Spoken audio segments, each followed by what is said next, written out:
Hello everyone and welcome back to the Great Book of Grudges. My name is Nathan and we have some more news today. We're getting Golgfag Maneater's roster, we're getting some details regarding him, and also the Ogre Kingdoms rework. So there's a few things that we need to talk about. Before anything, I can confirm to you, yes, I do have access, but I haven't played the Ogres yet. At the time of recording this video, I was waiting for this to come out, so then I could then jump into the Ogres. That way, you're getting some proper reactions from me here.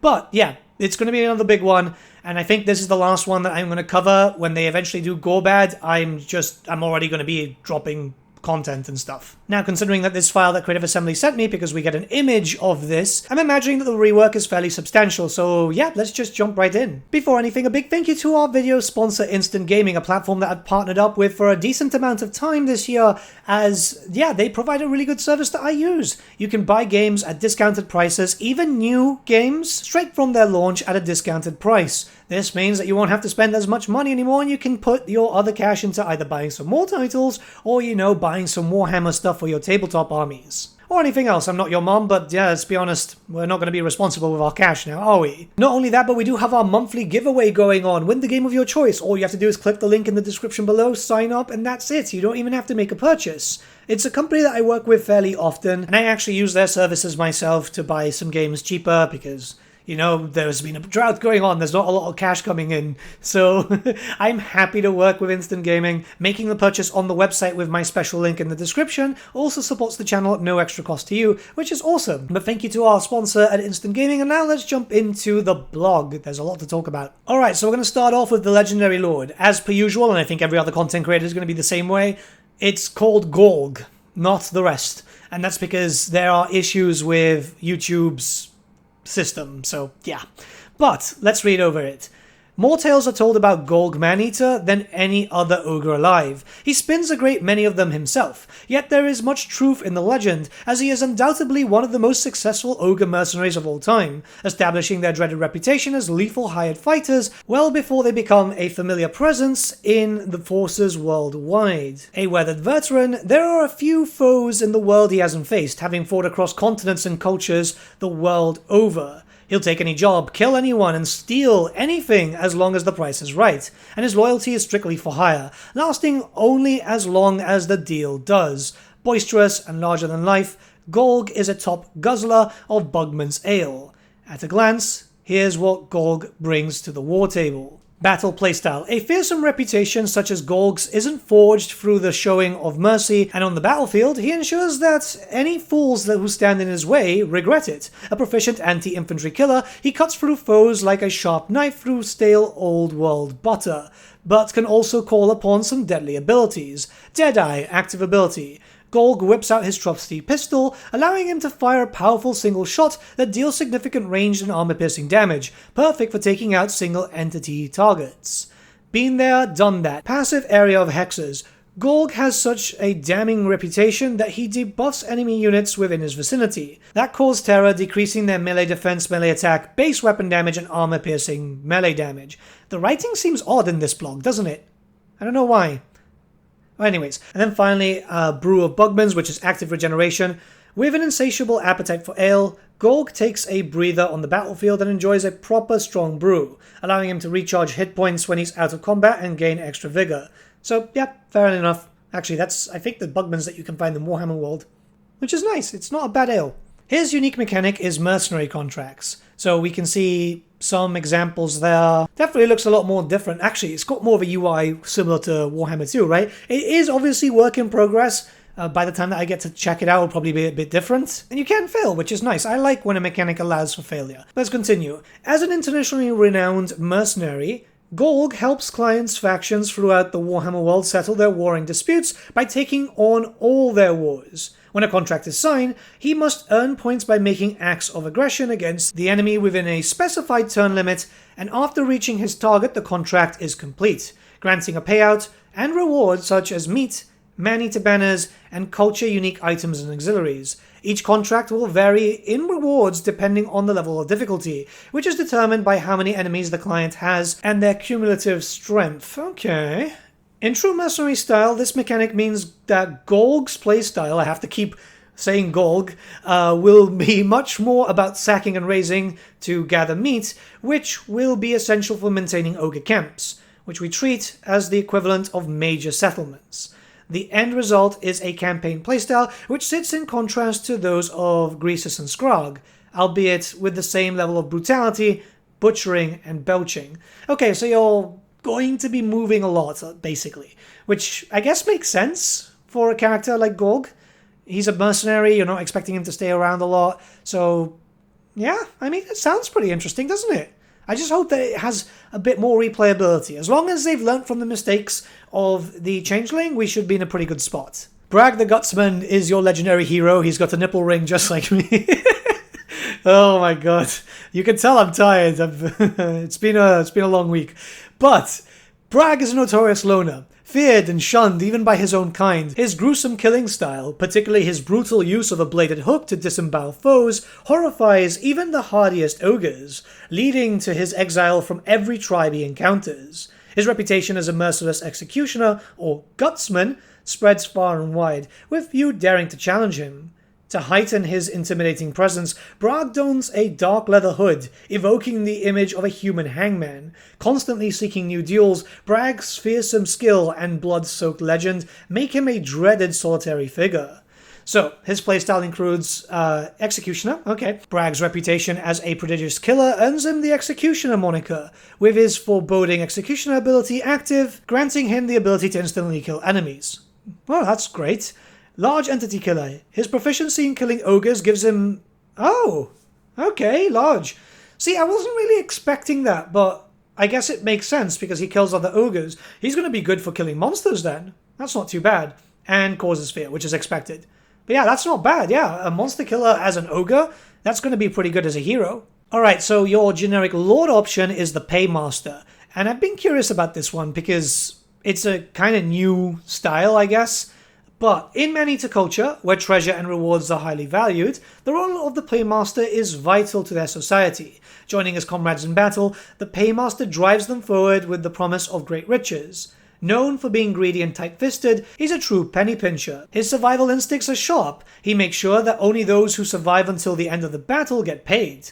He's also demanding and persuasive, constantly yelling at his fellow ogres to fight harder for the money. Motivated by personal gain, he is happy to see others fall, as it means a bigger share of the reward for himself. In terms of gameplay, this support character boosts nearby allies with buffs. While not as strong in melee as other ogres, they can still inflict significant damage. What I'm hoping is it's going to be very similar to that of the Magistrate for Cafe, so very heavily on the buffs and stuff. Army-wide buffs would be kind of cool too. I guess we're going to have to wait and see. It's very different. We never had a Lord option like this on the tabletop. The Paymaster was just a Dogs of War thing. So, yeah, it's going to be interesting. And the fact, this is another thing actually. I don't want to jump into speculation, but they're specifically calling it an Ogre Paymaster. So, The Bruiser's the new hero, and already I'm interested because he's got an Iron Fist. You can see the Iron Fist there, so he's going to be quite defensive. Yeah, okay, let's read through the lore tidbit. The Ogre Bruiser often serves as an enforcer or second-in-command within their tribal hierarchy, dedicating much of his time to crushing his foes in the name of their tyrant. In return for his combat prowess, and my cat just decided to dive on me, and brute strength, he enjoys numerous privileges within the tribe. Chief amongst these is the freedom to beat any ogre who steps out of line, doesn't eat messily enough, or spends too much time with his noblars.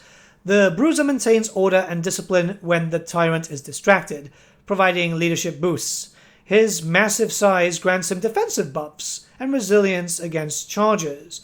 Additionally, his bulk allows him to break enemy formations, creating chaos in opposing ranks. I mean, that's Ogre Charge anyway, but okay, he's going to be more defensive. I mean, it makes sense. The Iron Fist is a shield, too. It acts as a weapon, but it's mainly a shield. That's pretty cool. I like the idea of that. I mean, we've needed a melee hero for the Ogres for a while. Hopefully this makes them just feel a little bit better. You've got some support for your spellcasters. Blood Vultures are a brand new unit that you're going to be able to have access to. These agile scavengers sweep across the battlefield, targeting the most vulnerable and exposed enemy units. With their exceptional mobility and flight capabilities, after all they are birds, they provide a high versatile asset. As the only flying unit on the Ogre roster, they introduce a new dimension of aerial combat that the Ogres previously lacked. And also on the tabletop too, they still lack that. God, I hope that we get some flyers one day when they become a core race for Old World. Their speciality lies in disruption, excelling at engaging missile troops in close combat to neutralize their firepower or chasing down rising enemies to prevent them from regrouping. Additionally, they possess a passive ability that enhances their stats the more entities, whether friendly or enemy, die around them, making them even more formidable as the chaos of battle unfolds. That's not bad. I guess it makes sense, you know, they're scavengers, so they're used to seeing death all around. I don't know that's how it works. I mean, we've got vultures down here, but we don't tend to get them up close. Either way, Flyer's a big hype. This used to be just a unit upgrade, by the way, on the tabletop, so it's nice to see it as a proper unit. Again, please, Old World, please. Next, we have the Thundertusk, a very, very big boy. Oh god, one of the most satisfying models to paint on the tabletop, by the way. I have precisely 2, and no more, because I hate doing fur, especially white fur. It's very difficult to do. But Thundertusks are ancient beasts that retreated to the icy peaks of the Mountains of Morn as the world warmed. Imbued with the winds of magic, they became living embodiments of winter's chill. Despite their immense size and ferocity, ambitious ogre tribes have managed to capture and tame them, utilizing their crushing strength, freezing aura, and the ability to unleash blasts of magical ice. Once under ogre control, Thundertusks become powerful battlefield assets. Their massive bulk allows them to smash through even the toughest infantry lines, while 2 ogres mounted on their backs provide range support with oversized crossbows. Additionally, their ranged ice attacks serve as effective debuffs, slowing and weakening the enemy forces. So that's what they're going to do with the frost stuff. Okay, so on the tabletop they had like a frost aura and stuff and a frost attack. I guess it's going to be maybe like an artillery piece? I mean, that's what it sounds like. Maybe a magic missile? I guess we're going to have to wait and see. Yhetees. Okay, so what's really weird about them is obviously they look a lot better than their old miniature. It's always a really interesting thing seeing a really old mini being updated, because you never know how it's going to turn out, right? But yeah, savage beasts from the highest mountain peaks. These creatures often join their ogre allies in raids. They charge ahead of the ogre host, ambushing unsuspecting enemies with their fierce claws, crude clubs, and an icy chill. Their unique connection to the cold allows them to breathe freezing air onto their weapons, transforming simple clubs into frostbitten tools of destruction. While this grants them powerful frostbite attacks, it also makes them vulnerable to fire. Armed with dual weapons, they strike swiftly in melee, causing fear as their frozen victims fall before them. No mention of them being ogres, actually. That's kind of funny. Yetis are actually like very heavily chaos corrupted to the point that they became Yetis. Essentially, right? They used to be ogres, and yeah, it's a fun little bit of lore. Not a lot of people talk about it. Alright, Pigback Riders, still a unit that I'm just really not going to get used to, I think. Pigback Riders are a quirky band of Noblar warriors who ride into battle atop their fellow Noblars. Despite their comical appearance, they carry shields that provides decent protection against missile fire. Okay, they play a crucial role, just crucial for Noblars, just sounds odd to me. In strengthening ogre battle lines, serving as a meat shield for valuable ogre units. By placing one Noblar atop of another, they effectively double their meat shield, making them even more difficult for enemies to dislodge. I'm really curious to see how these guys work. I really, really am. Because it's comical, right? Like, let's be honest, like, on the tabletop they were awful, but then again, most things in that Noblar list was, so... I'm looking forward to this, man. This is going to be weird. And then lastly, we have Golg's Maneaters, who look fairly well armored, to be honest. Golg's Maneaters, also known as Golg's Ogres, are a mercenary band from the harsh mountains of the Ogre Kingdoms. Led by the infamous Golg Maneater, this group of Maneaters has fought in countless battles across many lands, driven by a hunger for wealth, glory, and food. Golg's loyalty is for sale to the highest bidder, serving warlords and generals from all nations without prejudice. The Maneaters unit is known for its exceptional strength, surpassing regular ogres. They are particularly effective as anti-infantry units, gaining a bonus in combat against smaller units. Their powerful ogre charge ability takes advantage of their natural brute force, making them a formidable presence on the battlefield. Okay, I mean, anti-infantry, I'm expecting this to be additional hand weapons too. One thing I've noticed, actually, and I've just noticed right now, there's less information on the actual unit in these blog posts than there have been in previous, like, iterations, right? In previous DLCs, you were told specifically about like abilities and sometimes what mounts they use and whatever, and there's nothing like that in this one or in the corn one. It's weird, isn't it? But it does look like it's going to be rapid fire, so maybe they just not have time to kind of update that too much. But yeah, I mean, it's always great to have another Maneater unit. Who doesn't want that, right? And as long as they're better armored than the other ones, which, I mean, it looks like they're in pretty heavy gear, should be fine. Alright, we're going to be jumping into the Ogre Rework, and there's a lot, it seems. It looks like Creative Assembly are giving a proper overhaul to the Ogres. Let's talk about it. First is meat. So we've noticed that the current meat resource was underutilized and not as integral to the Ogre identity as we'd like it to be.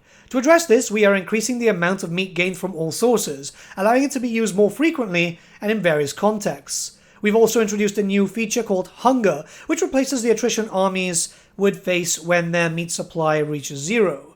The more meat an army possesses, the more abilities and mass it gains, effectively merging the old pre-battle meat purchases into the effects of the Hunger Bar. Meat can now be transferred between forces and camps for construction, spent on the offerings to the Great Maw, or hoarded to empower the army further. Nice! Okay, no, this actually looks quite good. Unfortunately, they didn't give us the images this time, so we can't actually get a proper zoom in because it's not the best quality. But no, I mean, that sounds a lot better though. Like, a lot better.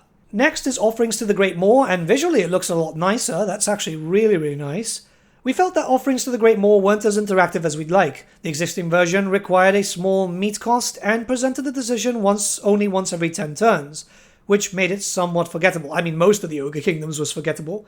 Now, enabling an offering to the Great Maw provides a passive bonus that increases the force's meat upkeep rather than a turn 10 effect. These effects can be toggled on and off with a cooldown, allowing multiple offerings to be active at once, or letting players disable an offering if the meat upkeep becomes too difficult to sustain. Okay, yeah, that's a lot better actually. So every faction, every lord, I guess, gets their own offerings. This is pretty good. I mean, we got campaign movement range. It's not very high quality images. This is the potato cam that most Creative Assembly uses when they give us these stuff early, but yeah, it's not too bad. Enables tunneling stance for an army. For an ogre? Weird. Alright, I mean, no, this does actually sound quite fun. Okay. We're going to have to wait and see, and well, I can see this hopefully very soon. It's just the case that I'm preparing loads of videos for loads of things and my brain is dying. Alright, this one's the big one, Ogre Camps. We felt that the current Ogre Camps didn't fully capture the fantasy of wandering nomadic Ogre tribes, and their playstyle was too similar to other factions, with only the addition of a static camp. What's changing? Ogre Camps can now move around the campaign map, though movement is limited and incurs a meat cost. Okay. I mean, moving is great, and if you can get meat quite quickly, that's not going to be too bad. While it's encouraged to place camps strategically to minimize movement, they're no longer locked in one spot. Additionally, Ogre camps no longer rely on horde growth. All buildings now require meat to construct, giving you more flexibility in prioritizing buildings and reducing idle turns waiting for growth. Okay. Huh. This is going to be quite interesting. I mean, we've been able to see them move before because there was a pretty good mod for that, but not with another resource involved. So, as previously mentioned, meats can now be transferred to camps from armies. The intended gameplay flow encourages sacking and raiding with armies to gather meat, then sent back to the Ogre camp. Camps can now then use meat to construct and upgrade buildings, gaining access to more powerful units, and then send upgraded armies out to gather even more meat. Ogre camp lords now feature skill trees. Oh, that's nice. And while camps have no upkeeps, units cannot be exchanged between camps and other armies. That's a bit of a shame. I mean, no upkeep is golden, though. That means that you're going to be able to have armies there and defending it without too much of a problem. I hope that you can still strategically place these quite well. There are certain cases where you can have them quite close to settlements, and that means that you can actually make use of a garrison of a settlement just in case things go south. You know, with Greasus dealing with all the undead and everything like that. How does this change the Ogre playstyle? We aim to shift players' focus towards sacking and raising rather than occupying settlements. To support this change, sacking and raising will now be the primary ways to gather meat, essential for maintaining Ogre camps, which we treat as the equivalent of major settlements. Mountain climate settlements are now considered the culture's minor settlements, encouraging Ogre Kingdoms to occupy them strategically. In contrast, non-mountain settlements are treated as disposable outposts, less critical to occupy, but often better suited for sacking, raising, or even gifting to a mercenary client. Interesting. Interesting. Now, this does sound kind of cool, like you're going to be just focusing on mountains and stuff, and there's a fair amount of mountains, but hopefully that means that you can get a decent amount of camps up and running. So we do know there's a tech, right? Back in the day there was get a tier 5 camp, and that means that you get another one that you can buy another tier 1 and so on. Hopefully that remains. Hopefully that remains. Okay, Ogre Big Names. We believe Ogre Big Names are in a good place overall, so we have only made minor changes to how they operate. We have expanded the feature to be used by all Ogre Lords and Heroes, rather than just being usable by the Legendary Lords, whilst also making it so that multiple can be active at once. Additionally, we've adjusted the balancing of each of the name's effects, and how they are earned where needed. Okay, fair enough. I mean, it's great. Heroes being able to get it, that's going to be awesome. The fact that you can have the multiple too, I don't think there's an issue there. The system is good. I've liked it vanilla-wise, so I'll look forward to seeing how it works now with Omens of Destruction.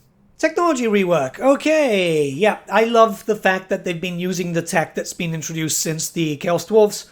It's now been split into tribes and hordes. And yeah, this makes sense. This makes a lot of sense. It's great styling. It means that it's going to be less cluttered. Overall, everything will just look a little bit nicer, although that middle picture looks a bit odd to me. I've never seen a tech go like forward and then a little bit back, I guess. It's a bit weird, isn't it? I mean, we'll have to wait and see how it works and so on, but yeah, it's not too bad. And the little information that's there is that the tribe section focuses around your camps and your just general settled stuff, which kind of makes sense, and the horde focuses on your forces. I mean, yeah, this is good. I'm hoping that as patches happen, we'll see this happen to every race, because there's a lot of factions which could do with a change of tech tree. The Lizardmen one is particularly atrocious, so I'd love to see how it works with with that before we get a Lizardmen DLC in like 50 million years time at this rate. Army ability rework. Ogre Kingdoms now generate army ability points in a slightly different way. Previously, points were gained based on the number of enemies killed while routing.